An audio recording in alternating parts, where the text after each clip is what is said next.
Bene's Bloody Bits.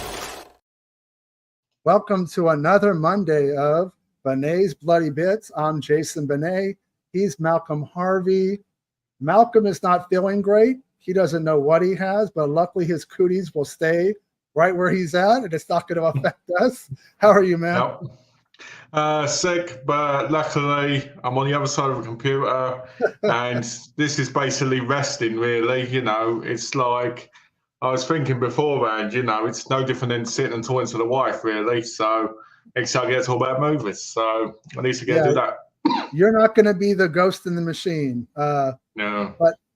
But anyways, this is, we haven't done one of these in a little bit, and I wanted to visit to Where's the Blu-ray, which is basically movies that have never been on Blu-ray, or they've been on Blu-ray and the quality's not good. They're lacking extra features, so they almost don't count. And I did look up Ghost in the Machine, my first pick, and there is a overseas release of it.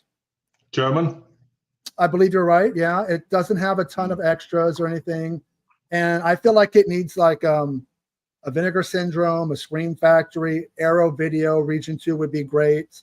I always like technological terror, and this is a 1993 film.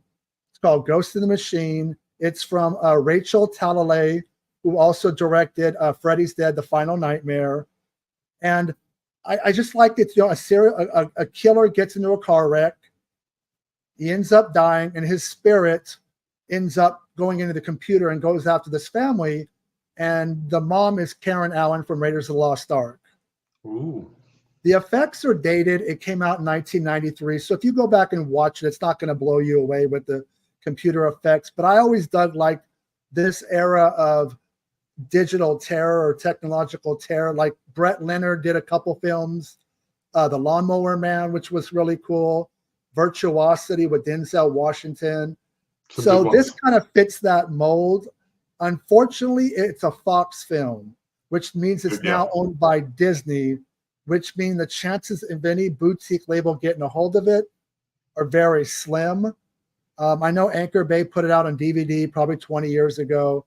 But anyways, as far as my first pick is Ghost in the Machine. Have you ever seen it, heard of it? I've heard of it, but I've not seen it. But I've seen a lot of films sort of in the same style, like Phantom Menace, which came out in, I think, 2008. Many like that. I mean, it's like the Tales from the Dark Side episode where the kid dies and ends up on the computer, except without the death.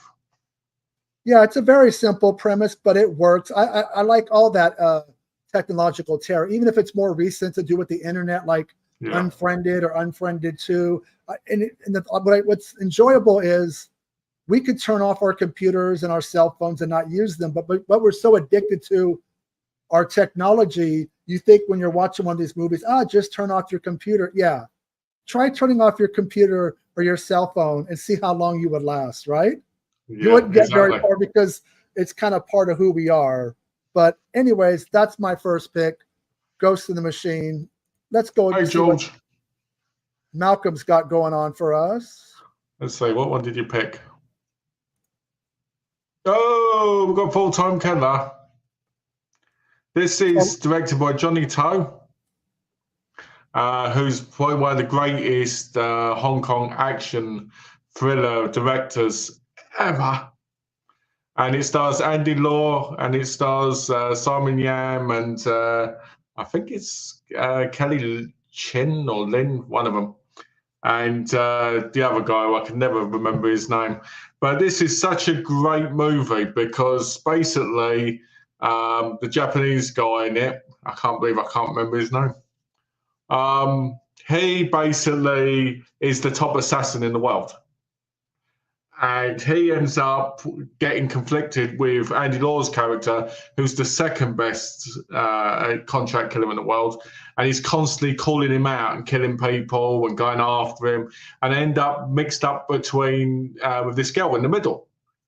And it's got some fantastic shots. Simon Yam's a police officer in it.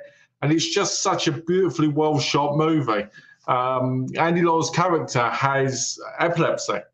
So there's moments where, for instance, he's escaping from the police and he goes down the train station. And when the train goes by, he has like epileptic fits, which is quite, you know, quite clever for the movie, because there's a bit at the end where you're like, hold on a minute, he couldn't have survived this because of something that happens.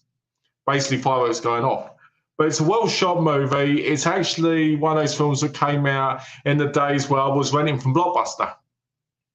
So I would watch the DVD, and it still hasn't got a Blu-ray, which is gobsmacking, because it's one of the best ones he's done.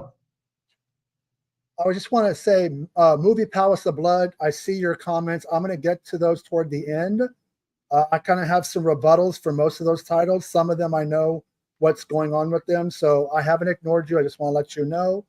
This artwork, is this influenced by John Woo the Killer? Is it kind of that film? Yeah, kind of. Yeah, it's kind of like that, except John Woo's the Killer really is a policeman versus assassin, except in that obviously end up friends, Mickey Mouse and Donald Duck.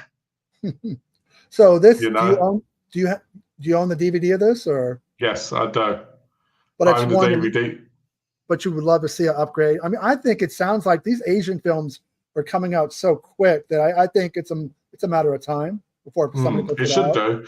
There's a great bit in it where basically Andy Lau's character wears a Ronald Reagan mask and commits an assassination and dances in it. It's such a great moment. And he goes into the video rental store with different presidents' masks on when he's trying to help the girl. Yeah. All right. So that's pick number one for Malcolm. Okay. Downrange is one of the reasons about 3 or 4 years ago I first got Shudder. I like the director. It's Ryuya Kitamura, who popped up in one of my picks for the best horror films of the 2000s with Midnight Meat Train. This film is so hard to watch, but it's so great. The plot basically is a bunch of friends are in their car. They're driving out in the middle of nowhere, and their tire pops, and so they go to deal with it and fix it. And one by one, they start getting picked off by a sniper, by an active shooter. So you realize that their tire popping wasn't by accident. The guy basically targeted them. And without saying too much, this movie doesn't over-explain motive. It doesn't say who this guy is, why he's doing it. He's just taking these people out. And Kitamura does not flinch when it comes to just showing graphic violence. And as an American, I think more than anybody else, this movie is difficult to watch because active shooters have become so normal in our society, whether it's a movie theater, a church, a wedding, anywhere. So this movie, while I absolutely recommend it, is a difficult watch. But I really think it's probably this came out in the 2020, I believe. So of this decade so far, it's easily one of the best horror films.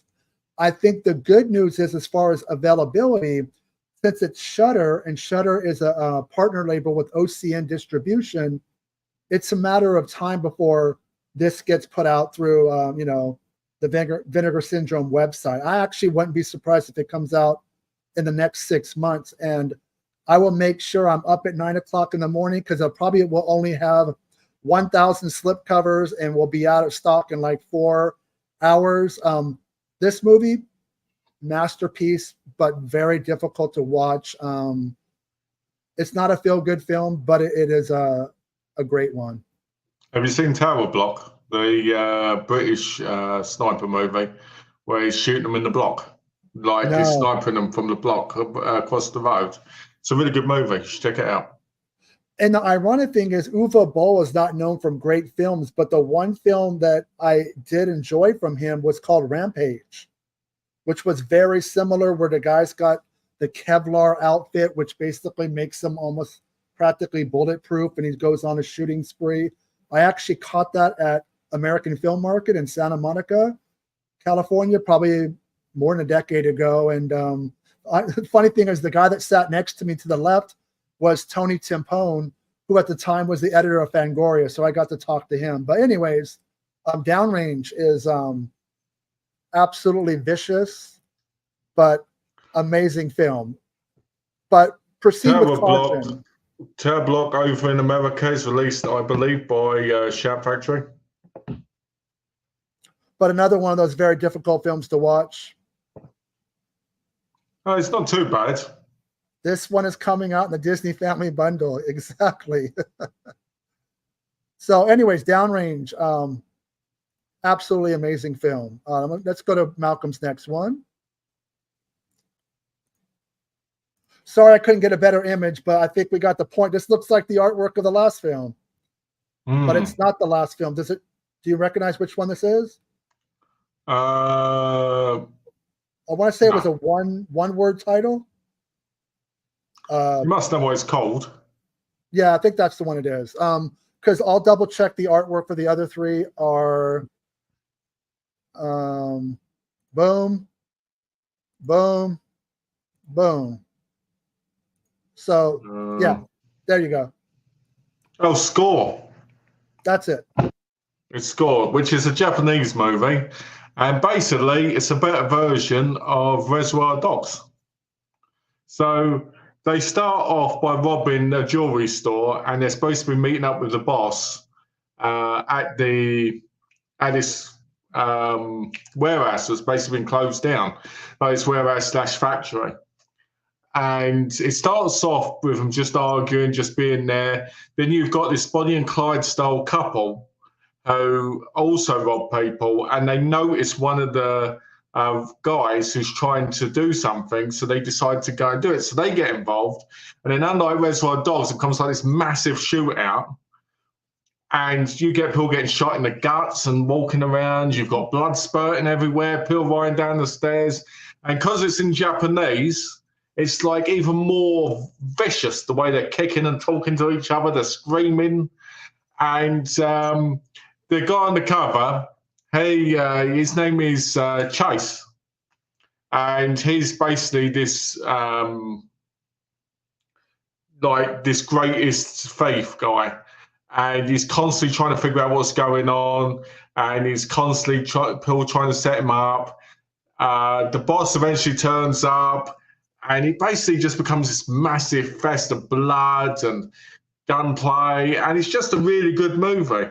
They did make a sequel called Score 2, which also isn't on Blu-ray, and basically returns in that, but it's only in that for a little bit. So it's a really good Japanese action movie. I think a lot of people need to check out, and I think it needs a good Blu-ray because the DVD is very, very dated now because it came out in 1995. I was just going to say the first two picks are 90s films, correct? I believe Full-Time Killer came out in 2001, or maybe even late 90s or 2001. This one came out in 1995. Okay, so again, you own this on DVD. You want to upgrade? Yes. Yes. All right, on to my next pick.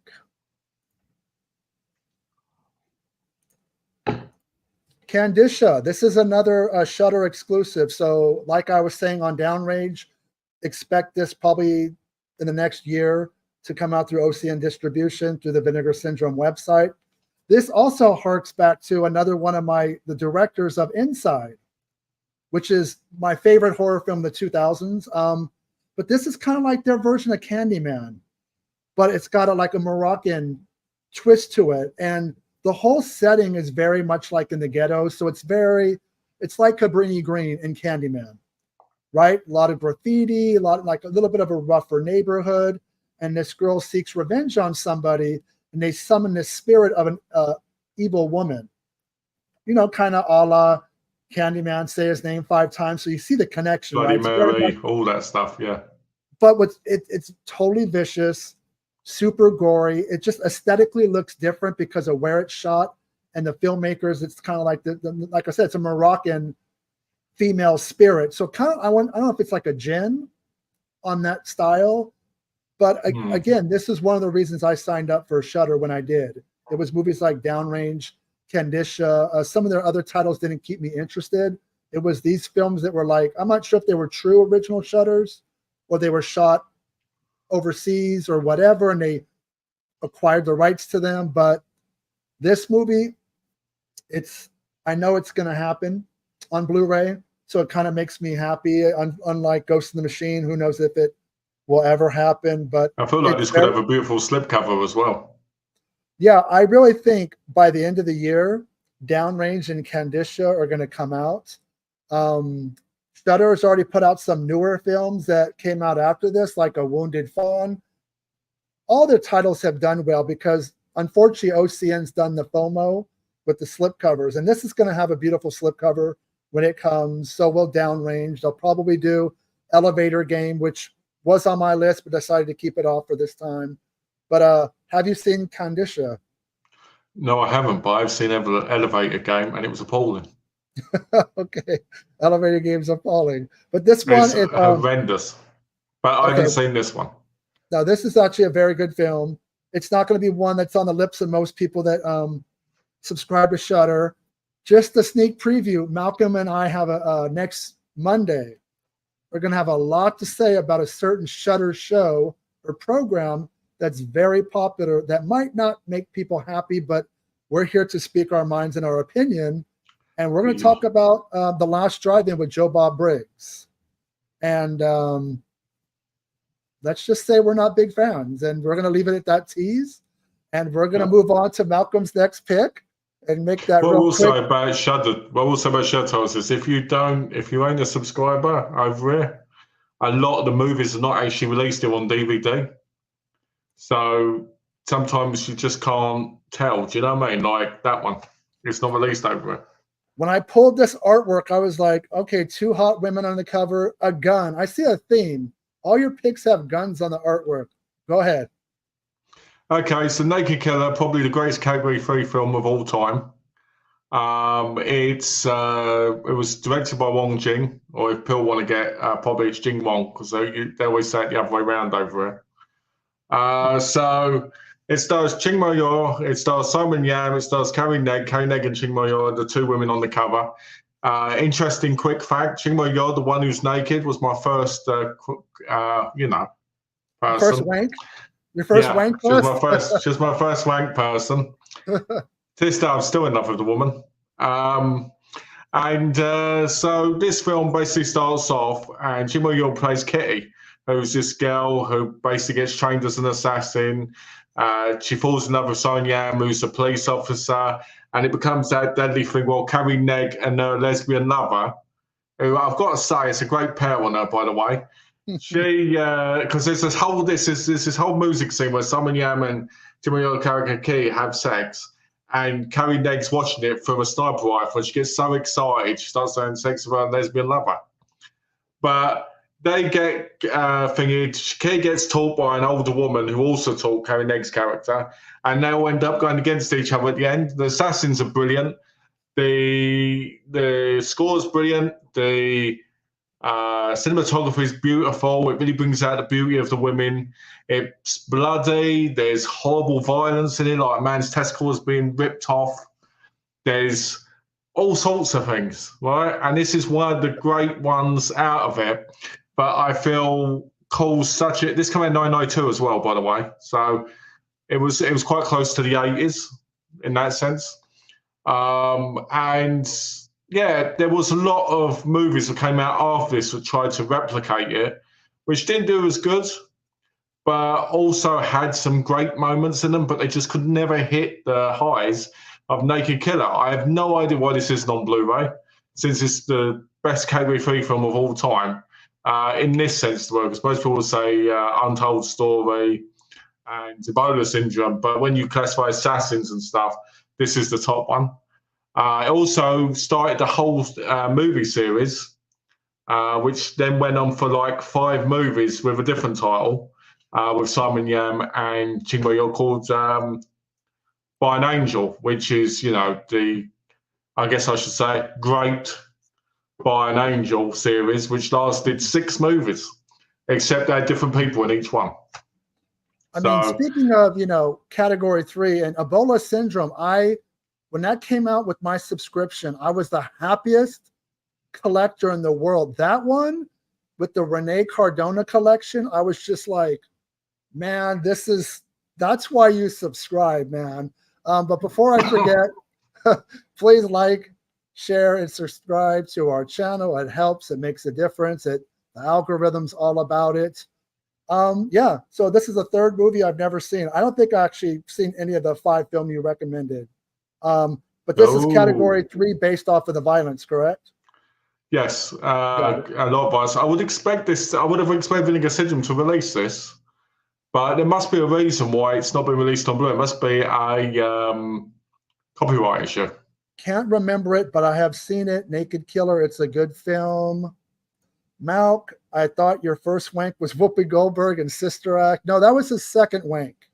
That was my second wank, actually, Okay. and it wasn't that one. It was 8 Ball, the one where she plays the pool player. Okay, here's my fourth pick. Freaked. Man, Ooh. I should have never sold the DVD copy of this that was put out with Anchor Bay. Anchor Bay was finally onto something. Slipcovers didn't become a thing till years later, but remember how when Invisible Maniac came out, they were teasing this slipcover, and it was called Translucent, so kind of see-through, like Invisible Maniac.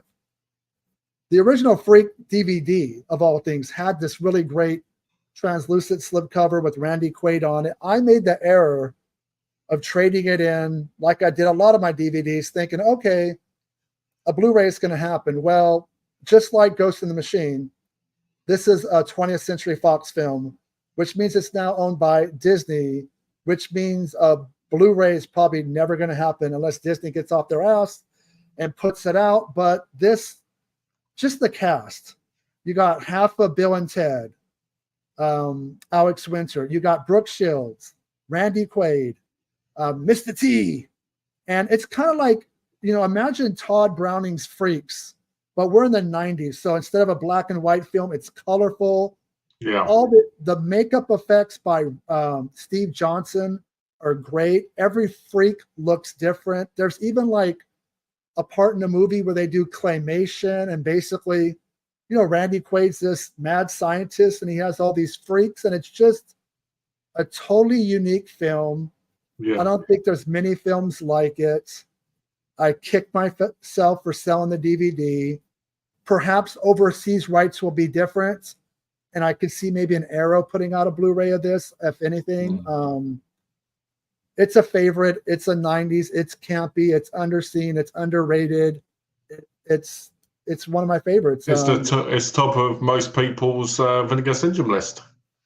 Yeah, I honestly think because of it's with Disney, it's going to happen overseas. Makes me think of Arrow, maybe somebody like Indicator or something like that. But just look at this artwork, which is, beautiful. I found it. It's Freaklandisha or Landia, which is actually better than the artwork for the Freaks. You can see some of the makeup effects on it. And yeah, kind of like the end of like right about before CGI started, where makeup effects was still really heavy. And definitely like a 90s film that feels like it came out of the 80s.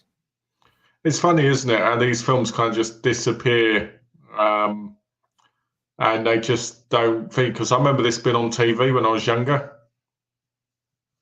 I remember it being on. It wasn't on the main TV. It was on one of the state special stations.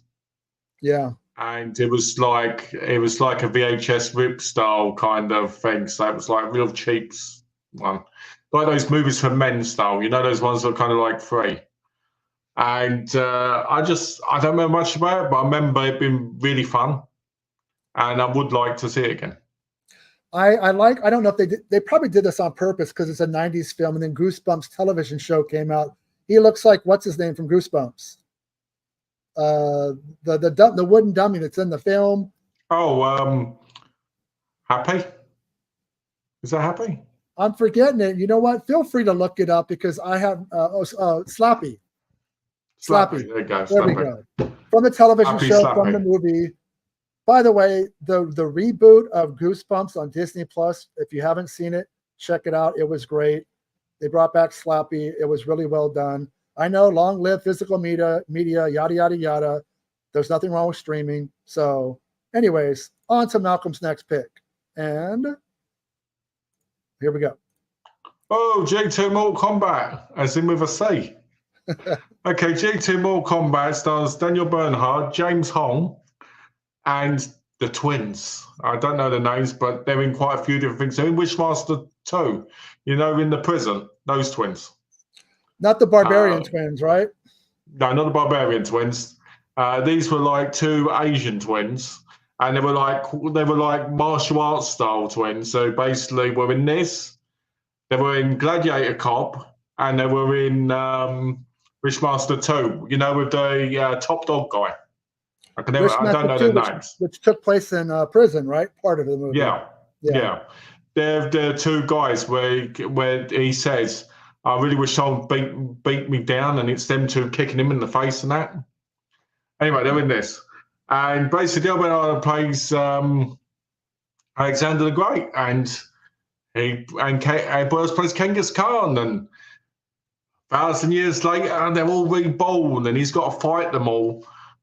Basically, before he can get the sword back, and he had this relationship with Genghis Khan's daughter, and it's a really weird movie because it's basically Highlander, but with real war characters being kind of put into it instead, and it makes no sense because he goes to these places and he fights a guy at a kind of blood sport style thing, fights another guy in a restaurant, and at the end fights the big guy, and James Hong does his usual, oh, and all this.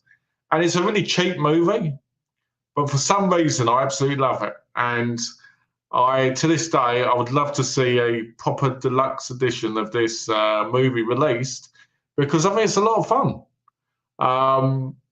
You know, Vinegar Syndrome should release it, and they should do a whole behind the scenes. They should do a whole audio commentary, get Del Bernard in, because this was when he was actually a really good star instead of being these silly little villains like in John Wick 1 and that, you know, when he was actually a star. So was this released after Paul Anderson's Mortal Kombat in 1995?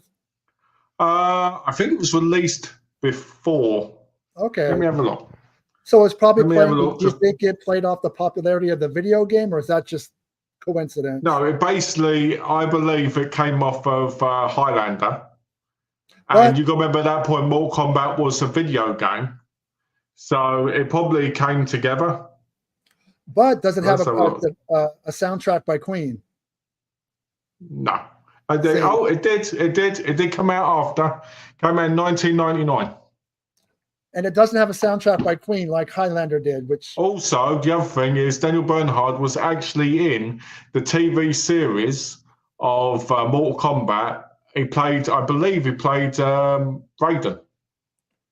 And James Hong, who's probably, 95, 96 now? I know he recently got a star in the Walk of Fame, which was so overdue, but love that guy. I mean, he's been around forever, and he's like one of those people when he shows up in a movie, it puts you in a better mood. You're like, it's James Hong, you know. It doesn't matter if it's Big Trouble in Little China or The Vineyard, or I know didn't he do an adult film? Like he did China Girl, which put out by Vinegar Syndrome. So that's very. And just in case people don't know, James Hong was my third rank. Third, Malcolm had to mix it up because I did. There had to be an equal opportunity. Okay, I think we're coming upon my last pick. All right, this is a blind buy. I've never seen it. I've heard of it. Because it's such a music-heavy film, I'm thinking it has to be the music rights. If there was ever a film that had Vinegar Syndrome's name written on it, it's Terror on Tour. I don't know a lot about it. I did watch a trailer for it over the weekend just to kind of get, familiar with it. This looks like it could be in a box set. Coming out of the closet, Malcolm, LOL. Always. But yeah, Terror on Tour, it's just one. Anytime that Vinegar Syndrome gives a tease of what they're coming out with, and they say 80s slasher, never on disc, or early 80s, this one seems to come up. I'm thinking if the rights were in the clear, that it would be out by now. Maybe it's going to come sooner or later, but Terror on Tour, even though I've never seen it, don't know if I'm going to like it, it's actually a lot of the times these kind of films that make me the most excited. I can tell you that about an hour ago, I got my subscription to Vinegar Syndrome. So when this video is done, I will do an unboxing, but none of those films I've seen sometimes that makes me more happier now than anything. Is not just movies I love, but movies I've never seen. Yeah. I'm assuming you've never seen this. I've never seen. I've heard about it. It's kind of like legendary in the sense of when will it ever be released? Again, it's to the top of a lot of people's thing. That and October Blood, right? Rocktober Blood is coming out through TerraVision. Mm. They've I mean, actually, those two have always been on the top of people's lists. well, they actually did make like 8-9 months ago when they made their like 25 movie announcement that most of them haven't been put out. Rocktober Blood is one. It probably won't look great, but at least you can own it on Blu-ray. But will it get the deluxe treatment and be like one release for a month? Well, eventually when you get your next shipment from TerraVision, because you are a subscriber, we can kind of do a update as a subscriber and as a fan, talk about what they haven't and have announced, because I really feel like without getting too much off track, they've kind of dropped the ball in a lot of areas. I've got nothing.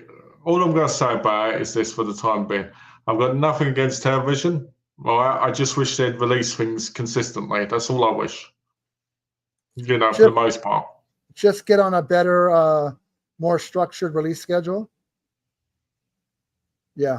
Okay, so Terror on Tour. He's right, I did. Terror on Tour is my 5th and final pick. This is your last pick. American Yakuza. Is that Vigo? That's Vigo. I love Vigo. I love him before Aragon. After Aragon, he got a bit full of himself. I thought he was an artiste. But I like him here, where he's got those baby looks. He looks more mentally insane, like he's been locked in an asylum or something. And in this, he basically plays an undercover policeman who goes undercover and ends up becoming part of the Yakuza.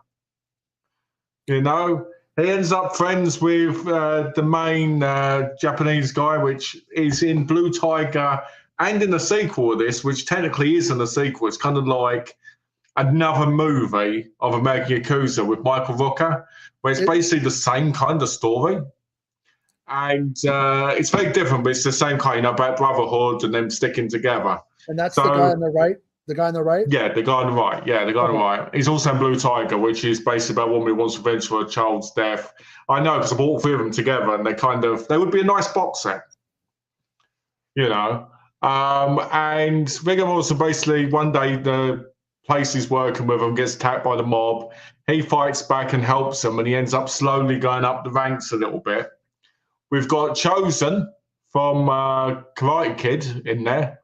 And we've also got the Master from American Ninja and American Samurai, the bald-headed guy. Who goes, I'm in the film? Hey, you didn't tell me that I used to be an actor. I'm in the film? Oh, your Japanese version of you is, yes. Yes. I can imagine, actually, if I think about American Ninja 1, and I think about you, I can imagine going, But, it's a good film. It's a lot of fun. I really like it. Again, it's a 90s movie.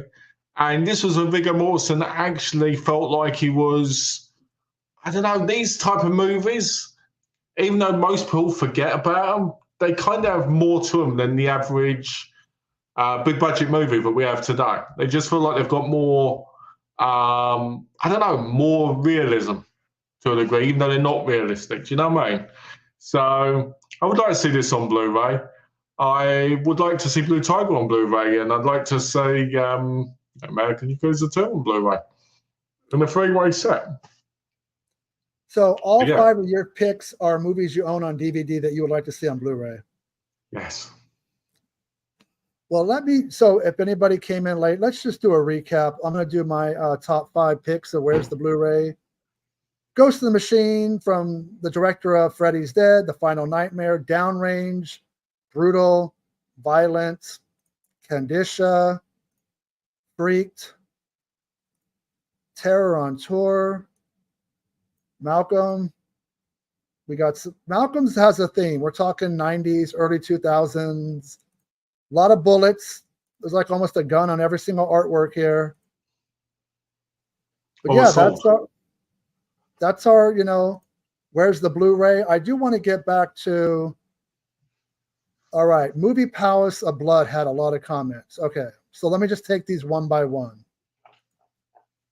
Forgot to mention Home Sweet Home. Does Vinegar Syndrome have it for the fall or not, you think? I think they do. I think it's something that I know for their October announcements in the tease, there was something about a never on disc early 80s slasher. This is a Thanksgiving slasher film with the guy Body by Jake. It's actually not very good. I'd still want to own it because I am a slasher film fan. And I think it makes sense to put out a Thanksgiving film in October. So they ship it and you get it before Thanksgiving. So, yeah, I think it's coming from Vinegar Syndrome sooner or later. I think it's probably going to be in October. But we'll know for sure when October rolls around. Some other ones, Murder by Phone, the Boogeyman sequels. Yeah, I mean, Boogeyman was put out by Vinegar Syndrome, the sequels. That could be a box set. Wes Craven's Invitation to Hell is a TV film, so that might be with like a studio like Sony. What Waits Pino would release Below? that. Blood Tracks, I think that's probably coming from Vinegar Syndrome. I think that's a possible by the end of the year film, just based off the teasers they're going to give. Murder by Phone is also known as Bells. That's a film with Richard Chamberlain, which came out, I want to say 1980, which kind of plays like a little bit like a David Cronenberg type film. This guy like gets revenge on people. I believe he works for the phone company, but he's kind of has found a way to like kill people via like through the phone, through electricity. So if somebody answers the phone, like the phone will explode and, you know, they'll catch on fire, their head blows up. And story about that. I went to the Hollywood show many years ago and Richard Chamberlain was there. And I wanted to, you know, interview him about Bells. And so I gave him my business card. At the time I wrote for Killer Film, and he was nice about it. He goes, yeah, that's the film I did with John Houseman. And I never heard back from him. I'm sure my card ended up in the trash. I know this was pre-COVID, and he was kind of hilarious because after every fan would come up, he had like antibacterial soap, probably because he knows a lot of them don't take showers and they stink, and he didn't want to be around the unwashed masses. So I would Murder by Phone, also known as Bells, is a great film. Or maybe he died by a phone. Future Kill, released on DVD by some of the founders of Vinegar Syndrome. Ghost Fever Necropolis is still with Full Moon, and Charles Band does not like to license his films that are original productions or, you know, something Charles Band was involved with. The Vindicator. He likes to continuously release movies like Puppet Master and all that. And Evil Bong. Backwoods 88, The Geek, Blood Frenzy, Ghost Chase. Ghost Chase is the one with Jill Whitlow, kind of like a sci-fi comedy. Actually, one of the first films by Roland Emmerich, the director of Independence Day. I could see that coming out. Kind of a campy sci-fi film. Actually, the same guy, Jason Lively, they were together in Night of the Creeps. Jill Whitlow and Jason were also in this film. So they must have been shot really close to each other. What about The Gig? Do you think television could release that? Which one? The Gig. The Gig. G-I-G? Geek. G-E-E-K. Yeah, that sounds like something that's up their alley. Graveyard Shift, the vampire film and its sequel. Night Flyers, which is sci-fi horror, which is actually going to be, I've already picked it out as one of my upcoming. What is Grotesque, the Japanese one? Let me see. Demon Warp is with Lionsgate, so if that doesn't come out via, you know, the Vestron line, I picked that on one of the earlier. Where's the Blu-rays? I picked that with Michelle Bauer and George Kennedy. Excuse me. Graveyard Disturbance. That's got to be Severin. That's Italian horror. Isn't that Lamberto Bava? It's Lamberto Bava. I believe so. Yeah. That'll probably be Severin. Grotesque was put out on a 4-disc DVD with Scream Factory. It was one of 4 films. Okay, it's not the one I thought then. It's kind of like a movie within a movie within a movie, kind of a slasher film. Yeah, so it's basically Inception. It's Shout Corman Library, and I think the rights maybe have left Scream Factory, so who knows? Out of the Dark, I watched that about a year ago on Tubi. Really great late 80s kind of horror thriller. Midnight Movie Massacre, Alien Space Avenger has Vinegar Syndrome written on it. Watchers 1, 3, and 4 are probably with Lionsgate. So again, it's a core, Lionsgate. So maybe a Vestron Video Collection. I know that Michael Felsher with Red Shirt Pictures is still working with them on quite a few titles. I wouldn't be surprised. Watchers, the original with Corey Haim, is very much on people's must-have list. But no, thank you, Movie Palace of Blood. There's a lot of recommendations. Some of them I've mentioned before. Some I've actually already banked in my brain for future. Where's the Blu-rays? In the wank bank. Yeah, but we do these about once a month or so. So I already have some 5 picks already lined up. Malcolm has no problem looking in his DVD collection and just throw a dart at it. And any of those movies are probably not on Blu-ray. Sure. Over the weekend, I watched The New Barbarians, the Lucio Fulci film, the Severin Blu-ray. Easily one of my least favorite Fulci films. I knew it wasn't going to be great. I knew it was low budget. It's kind of an action movie without action. Yeah. Talking, I watched it ages ago when it came out. Yeah, and when the action happens, they're kind of like on motorcycles, and they kind of joust each other. And I think the highlight is Fulci in his era, his peak era, but this is not a peak film by any means. No.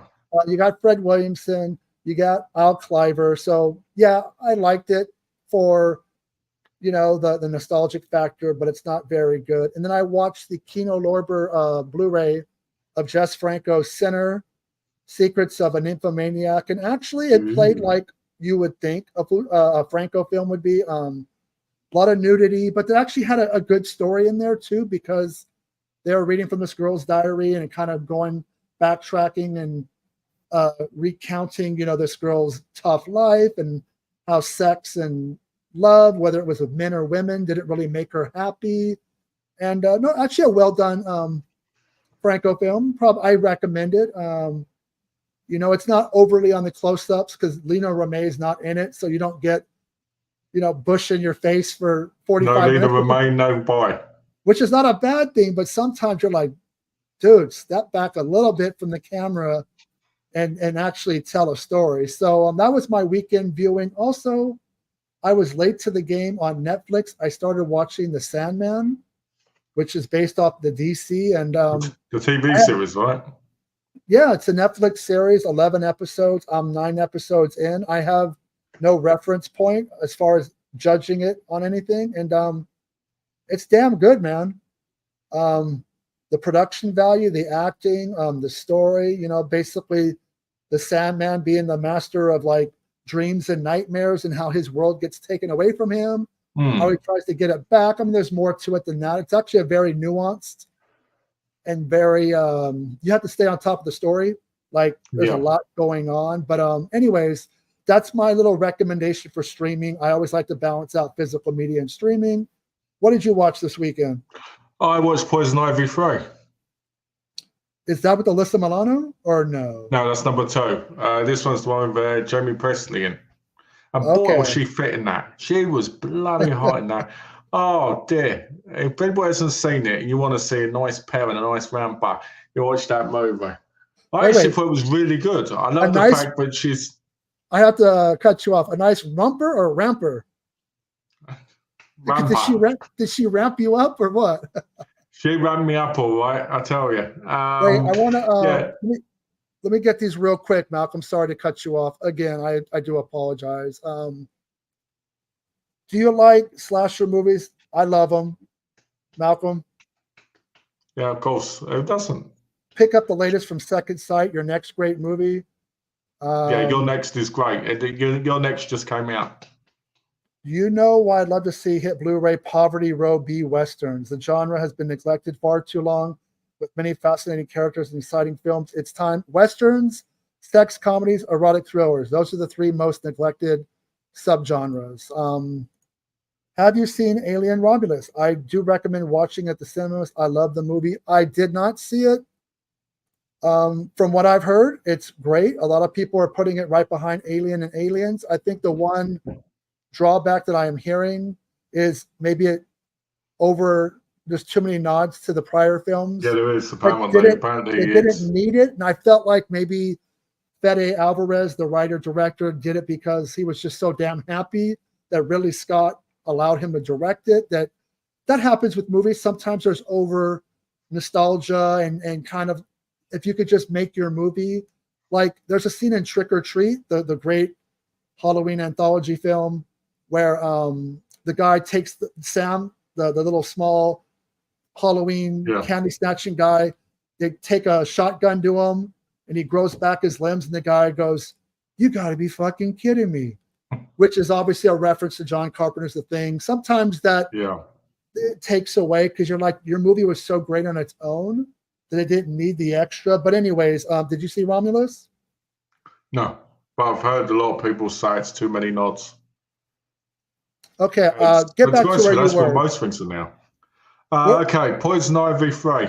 I watched it. It was the only one in the series I hadn't watched. And yeah, I thought she was the sexiest out of all of them. If I had to rate them, I'd probably go 3, 1, 2, 4. Because she's so amazing in it. I'm more of a Burnett fan, but that time, like when Drew Barrymore was in the original, that was like her peak. Yeah, she looked so damn good, like. Yeah, she looked amazing in that. Yeah, if you watch those, that's kind of when she started doing a lot of those films. Like there was one called Gun Crazy, where she started taking off her clothes, and obviously she's in her 20s, so she's of age. But I liked her because she had a figure, like her face was round. She wasn't too skinny. That was just like she seemed more natural. I do like that. Now, Alyssa Milano, I always liked since Who's the Boss. Always had a thing for her. So you watched that. What else did you watch? I know there had to be more than that. Well, luckily for me, I use Letterboxd, so I can always look at and not forget. So I watched RoboCop 3 because I hadn't seen it in years, and I realised why. I love the Japanese samurai robots, but the rest of it just feels like it should have been a kids' TV special. I watched Deep Blue Sea 3. 3 was better than I expected. It was much better. Yes, 3 was amazing. Compared to number 2, number 3 was incredible. 2 and 3 were direct-to-video. 2 wasn't good, and it's actually directed by somebody I know, Darren Scott, who produced Tales from the Hood, but it wasn't his best film. 3, actually, it's not as good as the first film. It doesn't have that budget, but it's actually really well done. The girl is really done. Goes mano a mano and out there in the sea, and it's actually really well done for a director. I have to be honest, the lead woman in it, her name was Tanya Renaud. She did the story, the true story on the Jodi Arias murder, where she kills the boyfriend who doesn't want her. So I was like, oh, I might watch that because I like that story about a woman who gets obsessed with her boyfriend who broke up with her and stabbed him and killed him in the shower. So when I realized she was in that as a blonde as well, I was like, oh, hello. But yeah, Deep Blue Sea 3, incredible compared to the second one. The second one bored me to tears. But the third one, I've always loved the first one. The first one's a classic. So I've always loved that. Let's see, what else did I watch? I watched Paranormal Activity 4 and Ghost Dimension. I'm not even going to talk about them because nothing bloody happens in them for most of the time. And I watched Regan, or Regan, if you want to call it that. I watched Regan, which is basically the Sweeney with John Ford and Dennis Waterman. So I watched them, and then I watched eight Hong Kong movies between them as well. So Deep Blue Sea is the one with Paul Walker. No, it's with Thomas Jane. And it's got LL Cool J, Samuel L. Jackson with one of the greatest death scenes ever because it's totally unexpected. He's making his speech and chomp. Also, going back to RoboCop 3, that was directed by Fred Decker, who directed Night of the Creeps and the Monster Squad. I want to say it's his last film that he ever directed theatrically. Possible. he didn't do a lot. He did an episode of Tales from the Crypt that was really good. I really wish he would have directed more. It's oh, the third film is No, he's not in it. no, because Paul Walker passed away before the third film was made. I don't think His Paul third film Walker. was made in 2020. Yeah. But anyways, yeah, I do enjoy Deep Blue Sea 3. Would you recommend, Malcolm, would you recommend My Secret Valentine from your letterbox list? No, actually, I'd actually, if you really want a recommendation, Love on the Radio. That one was far superior to My Secret Valentine. And the joke is in that is that they're both Hallmark movies. So, yes, I also watched Hallmark movies because I have now the true story, I have a collection of over 500 Hallmark movies. Is that for Donna or is that for you or for both of you? It started off for me. Be truthful. It started off for me, but then what happened was me and Donna started watching them, not always together. She does watch stuff on the computer sometimes because we watch in different rooms at different times. So it ended up, I started off with basically the detective ones like Murder, She Baked and all this. And then Donna went, oh, there's other ones. What about trying some romance ones? That's how it ended up starting. Do I enjoy them? Yeah, I love them. I actually think they're great. To me, they're like horror movies in the sense of, but if you're in the mood for it, you can just sit there and watch them. So, yeah, Secret Valentine is really fun, but Love on the Radio is where it's at. That's where I would go because that film felt so realistic compared to most Hallmark movies. So, yeah. When I created the thumbnail for this video, Movie Palace of Blood had asked about a few films, and one of them that he was wanting was Rumpelstiltskin. That's actually with TerraVision, and they're going to put it out in 4K. I don't know when, but they have that film via Paramount. So there's a little juicy nugget. Maybe it'll come out this year. But anyways, hopefully TerraVision gets their shit together and starts. Well, you know, like I said, TerraVision, I've got no issues with them. Not really. I mean, yeah, there's things I don't like. I don't like about every label in their own way. But my biggest problem with TerraVision is I just want to, as someone who's got like 110 subscriptions left or whatever it is around that, seeing one announcement after 2 months and hearing, oh, we're making another one a month from now, it's painful as someone who's subscribed because you want stuff to come in. And that's what I like about Vinegar Syndicate. What I like about Radius, I know every month I'm going to get maybe 4 or 5 titles turn up, And that's unfortunate because they do vinyl as well. So maybe they fall behind. And I know you can care less about the vinyl. You want the movies. But, when they come out with an announcement, it's just like a Return of the Living Dead Part 2 in vinyl. You're like, Can I get the next Blu-ray announcement? But so, the other thing as well is when Brad went on live and he said about the whole restoration thing, about how, they feel like the old Kung Fu films didn't need full restorations, because they could make them better, but they look great as they are with the first, whatever. People can see the videos on the TerraVision thing. I watched An Old Master and I was like, why didn't they go through this again? It's not bad, but you got all these fuzzy bits, you got all these bits. But hearing that kind of made me feel a bit bad about it. And maybe I'm in the wrong on that. Maybe, but to me, it is in the blue. Okay. You're thinking in George, the blue, yeah. The reason you got mixed up is that movie has a great underwater scene with Paul Walker and Jessica Alba where she's got a thong up the booty. So I understand the confusion. You got you were booty ties, so you forgot. Jessica Alba back then was stunning.